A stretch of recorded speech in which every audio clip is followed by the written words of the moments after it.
Мен 8-ші Ә сыныбы оқушысы Маратова Дария. Бүгінгі біздің жобамыздың басты тақырыбы су қоймаларында тұщы суды сақтау. Мемлекет басшысы Қасым-Жомарт Кемелұлы Тоқаев Қазақстан халқына жолдауы: әділетті мемлекет, біртұтас ұлт, берекелі қоғам.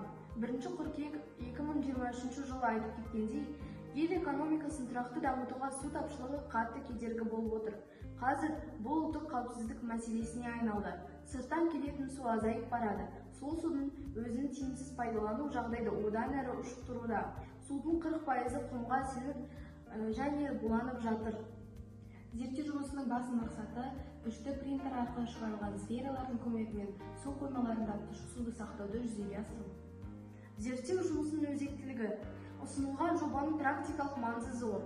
Өйткені су қоймаларында тұщы суды сақтау және үнемдеу технологиясын жүзеге асыру бүгінгі күннің өзекті мәселесі. Осы жоба аясында 3D принтер арқылы басып шығарылған сфераларды пайдалану су қоймаларын үнемдеуге ықпал етеді. Нәтижесінде ауыл шаруашылығы мен жалпы экономиканың дамуына түрткі етеді. Біз бұл жобаны ойлап тапқан бас себебіміз Қасым-Жомарт Кемелұлы айта кеткендей, қазіргі таңда ең өзекті мәселелердің бірі бұл судың буланып кетуі және де 40%-ның құмға сіңіп кетуі.